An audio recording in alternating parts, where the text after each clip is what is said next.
estamos aqui no Laboratório de Anatomia da Universidade do Estado de Santa Catarina. Nós vamos conversar com algumas acadêmicas do curso de enfermagem que irão nos sanar algumas dúvidas sobre o sistema respiratório. Aqui, nessa maquete, a gente vai ter os primeiros órgãos do sistema respiratório. Quando o ar ele passa pelas narinas, ele vai chegar até as fossas nasais.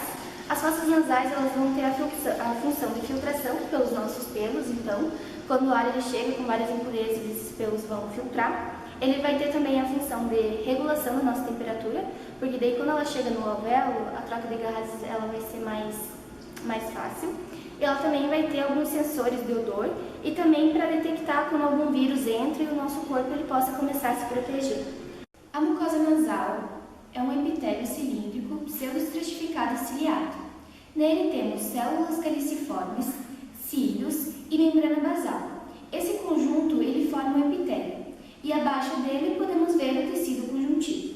Passando daí, a gente vai ter a faringe, que ela vai também fazer uma divisão com o sistema digestório. Você pode explicar para nós como que o alimento ele não passa para os órgãos respiratórios? Então, entre a faringe e a laringe, a gente vai ter uma cartilagem, que ela é denominada epiglote, como vocês podem ver nessa maquete aqui, que quando o nosso ar está passando, ela se abre, desse jeito aqui. E quando a gente está comendo, deglutindo, e essa comida precisa da passagem, ela vai se fechar, permitindo que a comida siga o sistema digestório. A laringe, ela vai ter pregas vocais, então ela vai ser responsável pela nossa vocalização.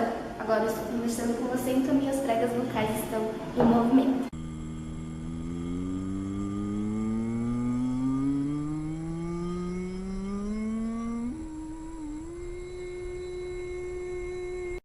A laringe possui duas porções de cartilagem e, ao lado dessa cartilagem, duas porções de músculo esquelético. Ela possui também dois epitélios, um respiratório e um estratificado pavimentoso não queratinizado. A traqueia, ela vai ser um tubo, tá? Que ela tem vários anéis cartilaginosos. E esses anéis cartilaginosos, eles servem para que esse tubo não se feche. E também, por exemplo, se a gente não tivesse esses anéis cartilaginosos, quando a gente, por exemplo, dobrasse o pescoço assim, essa passagem ela iria se fechar. Então a gente ficaria sem respiração. A traqueia é um tecido epitelial pseudoestratificado ciliado. Podemos ver os cílios em sua superfície. Ela também tem tecido conjuntivo e glândulas seromucosas. Aí, esse tubo ele vai se bifurcar, como vocês podem ver aqui, e eles vão ser denominados brônquios, tá? Depois, esses brônquios, eles vão se ramificar, várias ramificações, e eles vão se transformar nos bronquíolos. Nessa imagem, podemos ver o aumento de um brônquio, que vai se ramificar formando um bronquíolo. Esses dois possuem cartilagem, músculo liso, camada adventícia e ácimos. Nessa imagem também podemos observar o epitélio bronquiolar. O bronquíolo respiratório vai formar o duto alveolar e logo podemos ver o saco alveolar. Todo esse sisteminha aqui, ele também vai ter a função de filtração do ar. Por isso que algumas vezes a gente tem aquele famoso catarro, né? Que parece que eles estão vindo dos pulmões mesmo, porque aqui ele também vai fazer essa filtração. E no bronquíolo terminal, a gente vai ter alvéolos, que são bolinhas, que elas estão envoltas por capilares e elas estão próximas dos pulmões também aqui, porque esses pulmões vão ter os capilares que elas necessitam. Então, é lá onde vão ocorrer as trocas gasosas, ou seja, o oxigênio vai estar entrando na nossa corrente sanguínea e o CO2 ele vai estar saindo pela nossa expiração. O pulmão, então, ele é em dois, como já sabemos, e ele também é envolto por uma membrana que é chamada de pleura. Outra função muito interessante é do músculo diafragma, que ele vai ajudar muito na nossa respiração junto com os músculos intercostais. Quando nós inspiramos, o diafragma ele contrai e os músculos intercostais também. E quando expiramos, eles relaxam. Agora vocês vão ver como acontecem as trocas gasosas dentro dos nossos pulmões. O sangue venoso ele vai estar chegando pela artéria pulmonar e ele vai ser eliminado pela veia pulmonar. Lá nos bronquíolos terminais vamos ter alvéolos e também vários capilares. Nesses capilares vai estar chegando muito dióxido de carbono e ele precisa passar para os alvéolos, através de difusão pela membrana respiratória, para poder ser eliminado. Já com o oxigênio vai acontecer o processo contrário. Ele vai estar chegando pelos alvéolos e ele precisa passar pelo capilar, também por meio de difusão na membrana respiratória. Quando ele chega nesse capilar, ele vai se juntar a uma hemoglobina das hemácias sanguíneas que vão estar oxigenando esse sangue para deixar ele mais limpo e puro, para levar depois para o resto do nosso corpo.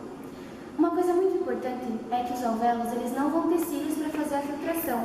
Então, vamos ter um conjunto de glóbulos brancos que vão estar sempre ali monitorando para ver se vai acontecer alguma entrada de micro-organismos. Os fatores que podem afetar as difusões de gases são a espessura da membrana, a área superficial da membrana, o coeficiente de difusão de gases e também o coeficiente de pressão de gases nos dois lados da membrana. O sistema respiratório ele vai começar a se desenvolver desde quando somos um feto. Agora vamos entender como ocorre esse processo. O sistema respiratório ele é dividido em superior e inferior. Os órgãos superiores eles vão ser originados a partir do aparelho faríngeo. Já os inferiores eles vão ser originados a partir do sulco laringotraqueal. O sistema respiratório ele vai ser originado a partir de brotamento e os órgãos inferiores eles vão crescer a partir da 4ª semana de desenvolvimento embrionário. O sistema respiratório ele vai ser iniciado com esse crescimento do sulco laringotraqueal, que vai originar o epitélio pulmonar, as glândulas da laringe, da traqueia e dos brônquios. O mesoderme esplâncnico ele vai originar o tecido conjuntivo, a musculatura lisa e a cartilagem. E no final da 4ª semana, esse sulco laringotraqueal ele vai se evaginar para formar o broto pulmonar. Após essa sua evaginação, ele vai sofrer um alongamento, que vai originar o broto respiratório, agora de forma globular. Esse broto pulmonar ele vai ser envolto pelo mesoderma visceral e vai desenvolver as pregas traqueosofágicas e posteriormente o septo traqueosofágico. O primórdio da árvore traqueobrônquica, que são os brônquios, os bronquíolos e os alvéolos, eles vão ser originados a partir do 4º par de bolsas faríngeas. Agora vamos entender como ocorre o desenvolvimento de cada órgão do sistema respiratório. Vamos começar pela laringe. O revestimento epitelial da laringe ele vai se desenvolver a partir do mesoderma do tubo laringotraqueal. As cartilagens da laringe vão ser a partir do mesoderma. O mesênquima do tubo laringotraqueal ele vai se proliferar e vai produzir um par de saliências aritenoides, que vão crescer em direção à língua e vão converter a glote em um orifício laríngeo em forma de T. Até a 10ª semana, a laringe ela vai sofrer uma recanalização e a maioria das patologias ocorre nesse processo, por conta da má formação dessa recanalização da laringe. A epiglota ela vai se desenvolver a partir da parte caudal da eminência hipofaríngea. E os músculos da laringe eles vão se desenvolver a partir do 4º e do 6º pares de arcos faríngeos, que vão ser inervados pelo nervo vago. Agora vamos entender o desenvolvimento da traqueia. O endoderma do tubo laringotraqueal ele vai se diferenciar em epitélio, glândulas da traqueia e epitélio pulmonar. E o mesoderma vai derivar essa cartilagem, o tecido conjuntivo e posteriormente os músculos da traqueia. Agora vamos entender como ocorre o desenvolvimento dos brônquios e dos pulmões. O broto pulmonar ele vai se desenvolver a partir da 4ª semana e esse vai se dividir em 2 brotos brônquicos primários. O secundário e o terciário eles vão se formar posteriormente, crescendo nos canais pericárdio-peritoneais. E após isso, eles vão se diferenciar em brônquios, bronquíolos e alvéolos. No início da 5ª semana, vai ocorrer a formação dos brônquios principais, o direito e o esquerdo. Porém, o direito ele vai ser ligeiramente maior que o esquerdo. Portanto, corpos estranhos são mais suscetíveis a entrar no brônquio direito do que no brônquio esquerdo. O brônquio principal ele vai ser subdividido em brônquios secundários, que vão formar os ramos lobar, segmentar e intrasegmentar. Cada brônquio secundário vai se ramificar progressivamente e os brônquios segmentares vão começar a se formar desde a 7ª semana. Ao mesmo tempo, o mesênquima também vai se dividir e durante 24 semanas, aproximadamente 17 gerações de ramos vão se formar e vai ocorrer a formação dos brônquios respiratórios. As placas cartilaginosas, a musculatura lisa e o tecido conjuntivo vão se formar a partir do mesênquima esplâncnico, que vai originar a pleura visceral, que reveste os pulmões. Já a pleura parietal vai se originar através do mesoderma somático. Vamos entender como os pulmões são maturados. Então, a maturação dos pulmões ela é dividida em 4 fases. A primeira fase é a fase pseudoglandular, que acontece da 5ª à 17ª semana. Nessa fase, os pulmões vão se assemelhar a uma glândula exócrina. E durante a 16ª semana, todos os principais elementos do pulmão vão estar formados. Porém, os envolvidos com a troca gasosa não vão estar formados. Por esse motivo, fetos que nascem nesse período são mais suscetíveis a não sobreviver. A segunda fase é a canalicular, que ocorre da 16ª à 25ª semana. Durante esse período, os lumes dos brônquios e dos bronquíolos terminais eles vão aumentar e o tecido pulmonar vai se tornar vascularizado. Durante a 24ª semana, cada bronquíolo terminal vai dar origem a mais bronquíolos que vão se dividir, formando os ductos alveolares primordiais. A expiração ela vai começar no fim desse período, pois os alvéolos primordiais eles vão se desenvolver e o tecido pulmonar vai ser vascular e, ao mesmo tempo, alguns sacos alveolares vão estar formados. A terceira fase é o período do saco terminal, que ocorre 24 semanas ao nascimento. Nesse período, os sacos terminais eles vão começar a se desenvolver em maior quantidade e o epitélio ainda vai ser muito fino. Durante a 26ª semana, os sacos terminais eles vão estar revestidos pelos pneumócitos tipo 1. Já os pneumócitos tipo 2, eles vão secretar o surfactante pulmonar, que vai ser uma mistura de fosfolipídios e proteínas, que vai neutralizar a força de tensão superficial na interface ar-alvéolo, facilitando a expansão dos sacos terminais. O contato entre as células epiteliais e endoteliais vai formar a barreira sanguiar, que é a hematoária, que vai possibilitar essa troca gasosa. O surfactante vai ser produzido a partir da 20ª à 22ª semana, porém ele não vai alcançar níveis adequados até o final do período fetal, mas a sua produção vai ser aumentada quando induzida por corticosteroides pré-natais. A última fase é a fase alveolar, que é o final do período fetal até os 8 anos de idade. Nesse período, cada bronquíolo terminal ele vai se formar em um conjunto de sacos terminais que vão representar futuros ductos alveolares. A membrana alvéolo-capilar, que é a membrana respiratória, ela vai ser muito fina para possibilitar ainda a troca gasosa. E essa troca gasosa, dependente da placenta, para a troca gasosa autônoma, vai requerer algumas mudanças adaptativas nos pulmões. São elas: produção de surfactante nos sacos alveolares, transformação dos pulmões em órgãos de trocas gasosas e estabelecimento simultâneo das circulações pulmonar e sistêmica. Antes do nascimento, os alvéolos primitivos eles vão ser pequenas saliências nas paredes dos bronquíolos respiratórios. Depois do nascimento, os alvéolos primitivos eles vão aumentar conforme os pulmões vão se expandir. Esse desenvolvimento é geralmente concluído até os 3 anos de idade, mas novos alvéolos eles podem crescer até os 8 anos de idade. E 3 fatores são essenciais para o desenvolvimento normal do pulmão. São eles: o espaço torácico adequado para o crescimento do pulmão, o volume adequado de líquido amniótico e os movimentos respiratórios fetais. Esses movimentos respiratórios eles vão ocorrer antes do nascimento e vão provocar a aspiração de algum fluido amniótico para o feto. Esses movimentos vão ocorrer durante o sono com movimentos oculares, que estimulam esse desenvolvimento do pulmão, por meio de uma criação de gradiente de pressão entre o pulmão e o líquido amniótico. Esses movimentos respiratórios fetais eles vão aumentar conforme o nascimento se aproxima. E ao nascimento, cerca de metade dos pulmões já está preenchida com líquido amniótico. A areação dos pulmões no nascimento não vai ser decorrente da dilatação dos órgãos colapsados, mas sim da substituição rápida do líquido intraalveolar pelo ar. O líquido dos pulmões ele vai ser limpo através de 3 vias: a partir da boca e do nariz, por pressão no tórax pelo parto vaginal, a drenagem a partir dos capilares, artérias e veias pulmonares, e pelos vasos linfáticos, artérias e veias pulmonares. Então, como os sabemos, várias infecções podem afetar o nosso sistema respiratório, dentre elas a tuberculose, a asma, a pneumonia.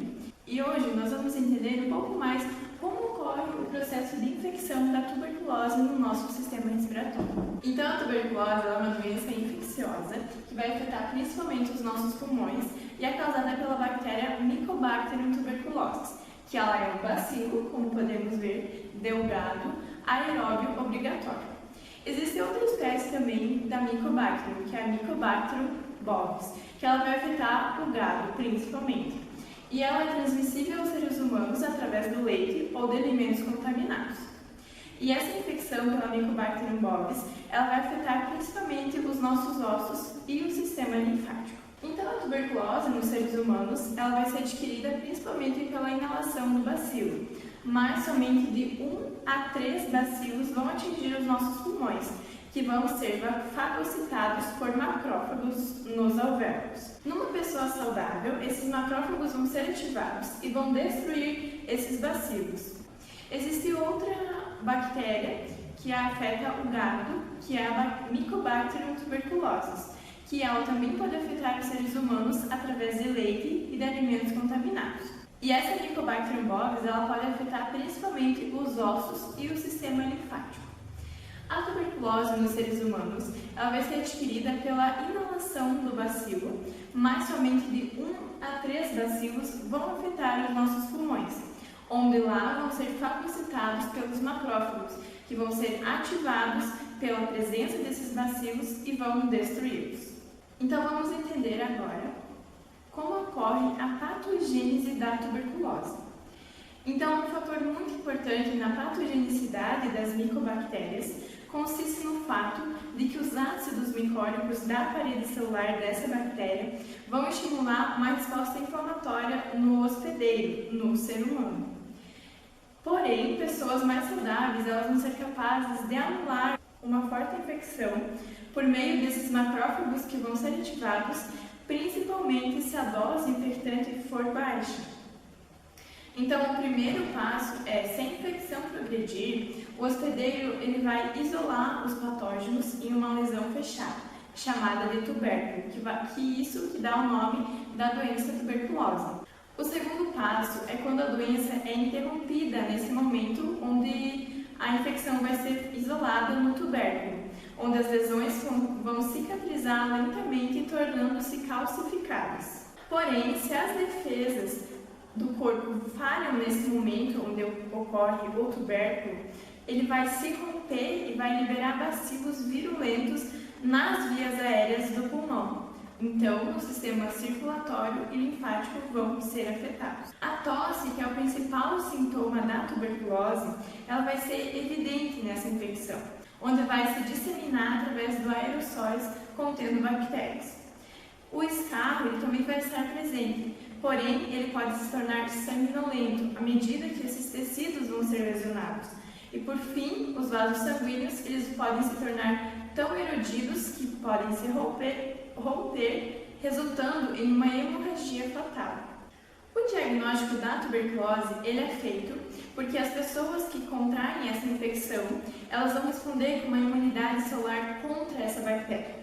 Então, essa forma de resposta imune, em vez da imunidade humoral, ela vai se desenvolver porque o patógeno vai estar localizado principalmente dentro dos macrófagos que vão o destruir. Então, após esse diagnóstico, o tratamento da tuberculose ele vai ser feito através de 3 principais medicamentos. O primeiro antibiótico descoberto para o tratamento da tuberculose foi a streptomicina.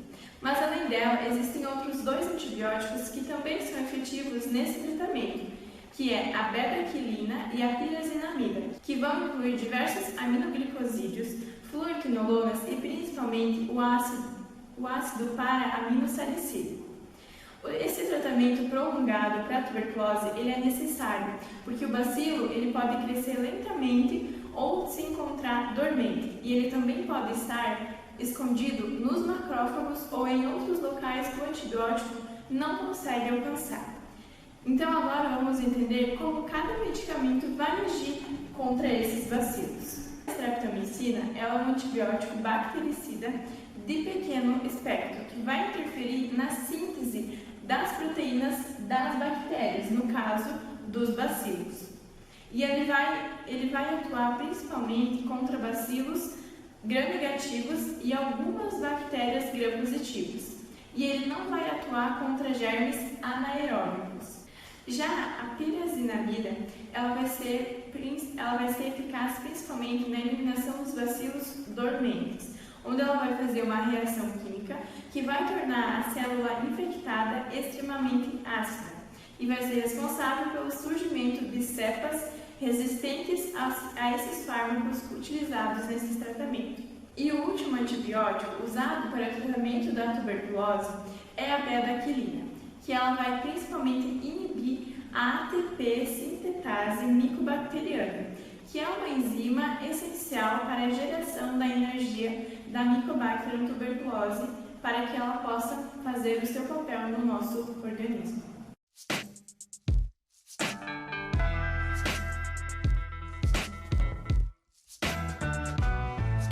Convoque seu Buda, o clima tá tenso. Mandaram avisar que vão torrar o centro. Já diz o ditado apressado, come cru. Aqui não é GTA, é pior, é Grajaú.